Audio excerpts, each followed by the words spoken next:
Hello everyone, welcome to my Mishtu loves mom. তো দেখো, আমরা একটু গেছিলাম পুজোর শপিং করতে। ওটার নামেই শপিং ছিল। তো দেখো, ওর বাবা রীতিমতন ওর পেছনে দৌড়চ্ছে। আর ও অ্যাকচুয়ালি খুব একটা বেরোতে আমরা পারি না, ওর বাবার যেহেতু দোকান নিয়ে থাকতে হয় বলে। তো ওই জন্য মেয়েকে নিয়ে আমরা খুব একটা বেরোতে পারি না, সময় পাই না।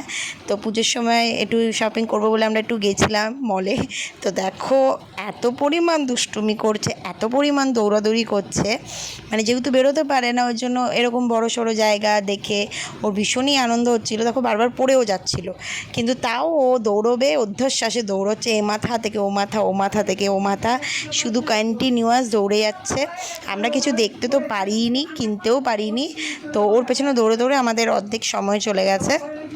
ওর বাবা যতক্ষণ ওকে নিয়ে এরম করছিল ততক্ষণ আমি একটুখানি কিছু দেখে নিয়েছিলাম। তারপর দেন দেখলাম খুব একটা ভালো কিছু পাচ্ছিলাম না, তো তখন ওর ভিডিও করতে আমি ব্যস্ত ছিলাম। তো দেখো, প্রচণ্ড দুষ্টুমি করছিল, একদমই মানে দাঁড়াচ্ছিল না। ওর বাবা ওর পেছনে দৌড়ে দৌড়ে রীতিমতন হাঁপিয়ে গেছে।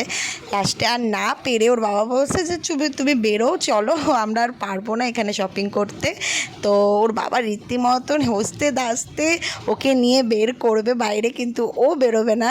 ও নাছোড় বান্দা, ও মানে তখনও খেলবে, ঘুরবে, দৌড়বে। স্বাভাবিক কথা, বাচ্চারা তো এরকম জায়গা পেলে ওদের একটু ভালো লাগে। তো আমরা বেরিয়ে পড়ছিলাম, কিছু করার ছিল না, কারণ প্রচণ্ড দুষ্টুমি করছিল। তো এরকম ভিডিও অবশ্যই দেখার জন্য সাবস্ক্রাইব, লাইক অ্যান্ড শেয়ার করো।